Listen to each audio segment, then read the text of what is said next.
All right, we finished up practice yesterday. It was warm outside. It was after 2 days kind of off. We had a walkthrough Monday. Sunday was off. Monday was walkthrough. Tuesday was probably not the caliber of practice we need to have. I didn't think it was. That was one of our worst practices, but which is typical because they come off scrimmage, they come off 2 days off in school, and all of a sudden they think it's going to be easy, and it's not. So we didn't practice very good Tuesday, but we had a better practice today. The leaders stepped up, challenged them to have a better practice, and I thought they had a better practice today. So at this point, when you're looking at your leadership like that, is that something that they, kind of take on themselves? Do you go to the leaders and say, "Hey, challenge"?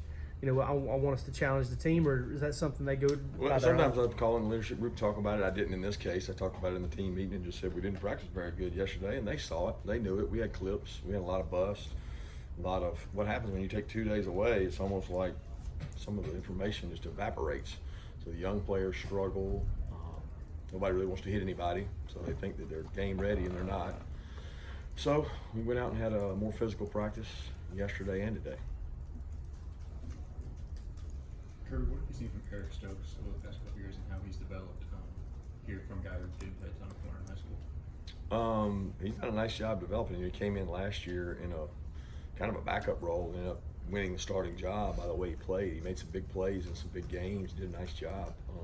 He's in competition right now. I mean, there's 3-4 guys out there at corner that are competing, and he knows that he's got to step it up and play well every day because we're only judged based on our last play, and he's challenging for one of those starting positions. DeAndre Baker's coming. Is he a guy that you're looking at to kind of be a leader in that secondary?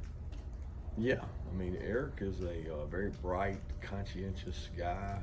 Very different than Baker because they're just two different kind of players. But Eric's been an asset for us, and I think he understands our defensive concept. So the best thing he does is lead by communicating. Obviously, we haven't seen Jamari and Kobe. What are their statuses at this point? They're both out there at practice halfway through. They work with the trainers early on, and they've both been dinged up, but expect both of them full recovery anytime soon. As far as the, overall progression that coach at this time of year wants to see from your team as you approach game one, kind of what's your, feeling kind of the way you guys are right now from that standpoint? I don't really know what you're asking. I'm just what do you think, how you guys progressed from to where you are to where you are right now heading to the first game, kind of where you want them to be? I'm never satisfied with where we are. I mean, I get that question a lot, and I never know how to answer it. I really don't. Are we where we need to be? I don't know that because I think we could have done better to practice before that and the practice before that. And I want every practice to be good. So if they're not good, I get frustrated with it. But I'm not disappointed with the way our team's practiced or where we are as a team. But we got a lot of work to do, and we still got time to do it. I mean, we're not working on Vandy yet. We as coaches are, but as the team and the players, we're trying to sharpen iron. Iron sharpens iron. We're trying to go good on good to get competitively better. Not to read into anything, but Swift's wearing a non-contact jersey. What's the? Yeah, that was just so y'all would focus on that and not see the other stuff out there. It obviously worked. Right? So y'all missed. At least I hadn't seen it written yet, but I didn't want you to see. But you got that good. So I'm glad y'all got that. What have you seen this fall out of Quay Walker and Channing Tindall, and how, if at all, are they impacted by Kobe's injury? I'm confused about the question. How are they doing? I can tell you how Channing and Quay are doing, but it really has nothing to do with the Kobe's injury. I mean, Channing's doing really well. He's explosive. He's valuable for us on third down. He's one of our top special teams players in the whole team. Quay has improved immensely. He's in competition to play or start. He's very instinctive. He's a good blitzer. Quay has improved a lot from last year, but both of those are separate from Kobe because whether Kobe's there or not, they're practicing the same number of reps. A guy like Jermaine Johnson, kind of where is he kind of looking right now? How's he doing? I don't know that Jermaine's been full speed early in camp. He had sprained his ankle a couple times. He practiced and did everything, but he wasn't. I don't think he was 100%. But I thought in the scrimmage the other day, there were some plays that he showed burst, acceleration, kicking situations, and some edge situations that he did a really nice job. So we were very pleased with his jump from scrimmage 1 to scrimmage 2, but he's not where he needs to be. He has to improve, to continue to improve, to be able to say, this guy's going to help us down in, down out. Now, I do think he's going to help us on special teams, and he's fighting for opportunities to get reps, but he's fighting with Aziz, Walter, Nolan, Robert. I mean, there's some dudes over there competing in Adam. And what's the focus for this final scrimmage coming up on Saturday? No, we won't have a scrimmage on Oh, Saturday. okay. We'll be moving to Vanderbilt, Okay. so we won't have a scrimmage. We'll have a good physical practice, but it won't be a scrimmage. But the focus is, but for Saturday will be for Vanderbilt. But right now it's on us. Do you have the time to even watch the Florida Miami game, even spectator out of curiosity? I don't know what time is it. 7 o'clock. Yeah, if we're done, we probably will practice that day, but we'll have some work to do on Vandy, some game planning, and if I get home, I'll certainly watch it. But if I'm not at home, then I'll be up here working on them. What do you think about August 24th start date? Do you like season starting that early? Could you see it moving up a little bit? You'd rather have a bye week later in the season, start earlier? I don't really have a preference either way. I'm a lot more traditional where it's packed into however many weeks. I don't know how many weeks we have, 13, 14 weeks. Some years we have the 2 off week, and some years we have 1 off week. But, you know, my biggest fear or concern in that format is bringing the players in earlier. And, you know, people will argue, bring them in earlier, give them a break. You bring them in earlier, you reduce their summer, you reduce their opportunity to be with their families, you reduce the coaches' opportunities. So I'm kind of either way on that. Kirby, big picture question, with the way the program has been the last 2 years, do you view anything short of a national title as a disappointment? That question is just, I mean, I don't view success and failure just on that. I think you guys do. I mean, I think some of the things you guys write where it's this or bust or this or that and this, here's what we're focused on. How good can we be tomorrow? Can we be the best we can? Do they have expectations at Georgia? Absolutely, they got expectations, and we got them for ourselves. But I'm not going to measure success and failure on one thing. It's not fair to these kids who give everything they've got to the program, and they blood, sweat, and tears, and all the people in the organization that give everything they got to measure success and failure on one thing. I'm not gonna do that. You know, you guys may do it, fans may do it, but everybody has their right when it comes to that. I'm worried about what we're gonna do in the next 15 minutes when I go up here and watch this tape. Can you put into perspective, on building on that question, you were the one that said 24-5 wasn't good enough. Is that in I said do more is what I actually said. So when you go 24-5, we want to do more. And that's really what the mantra is. 24-5, we want to do more. I mean, if we were 29-0, I would say that we needed to win the other ones by more. So it's never enough. I mean, you show me a person that's satisfied with what they've done, and they're done. It's called retired. So that's just not the way I look at things, and that's not the way that this program's going to be run, that you're in constant pursuit of excellence, not perfection. And we're trying to be excellent. Kirby, you strategize and evaluate you guys as a coaching staff so much. How eager are y'all at this point? Because at the end of the day, until you finally can play, you can't be 100% sure of what you're looking at, right? How eager are you on that front? Well, I mean, I'm not eager. I'm eager to see these guys get better. I do agree that at some point you have to go play somebody to get better. And we need practice. We need to improve.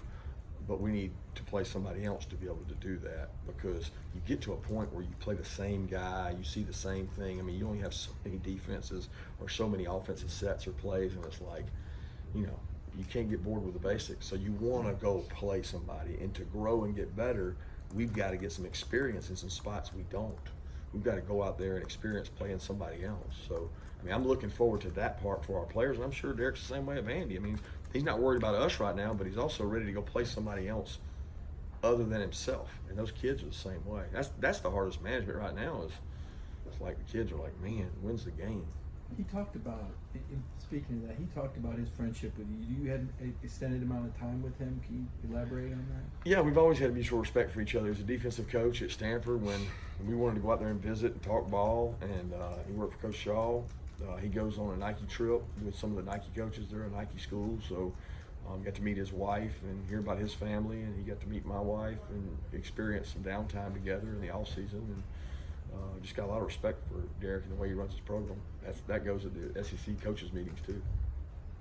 Kirby, how much separation is there between some of your first teamers and second teamers on the offensive line?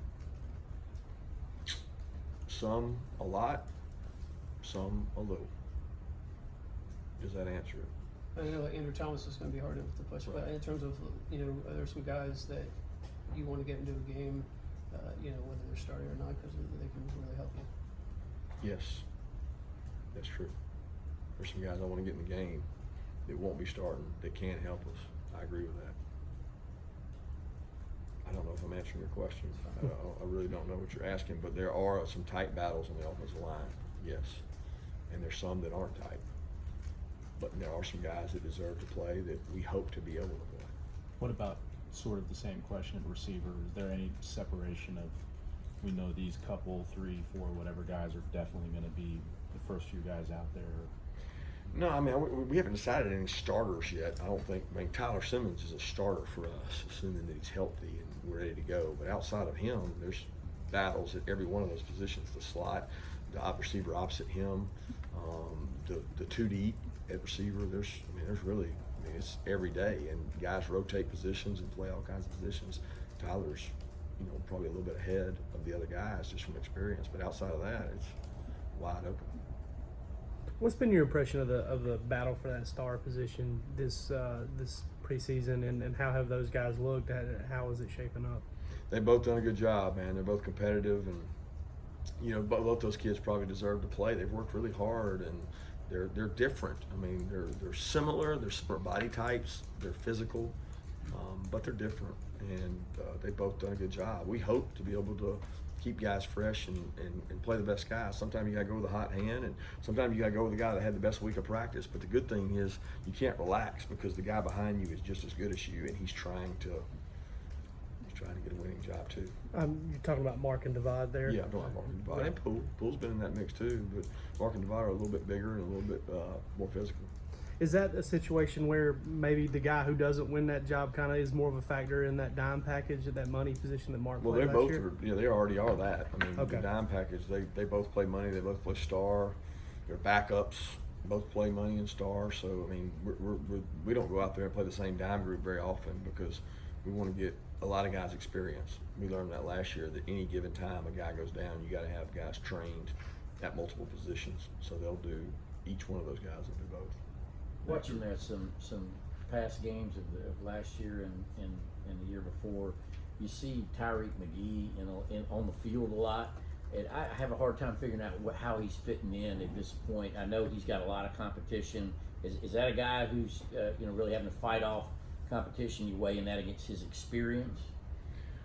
Well, he's played a lot in the last couple of years, especially last year. This year he hasn't played as much star for us. We had to get a little bigger and more physical at that position, but he's very similar to Aaron Davis. I mean, he can go play corner, he can go play star, he can go play money, he can go play safety. Now, Aaron played a lot for us because we didn't have the depth when Aaron was here, and I expect Tyreek to play a lot. But Tyreek is a very dominant special teams player who can play strong safety, free safety, star, money, and corner. Very unique player. He's a utility guy that can play a little bit of everything, and we expect him to do that. And he's in competition to get playing time at really all positions outside of, really haven't played much star because we got those other guys reps. Going back to the receiver, how's Trey Blunt looking this fall? Who's that? Trey Blunt. Trey's done a great job. He's had some good scrimmages, man. He's tough, makes the hard catches, one of our best blockers. Very consistent. Very consistent.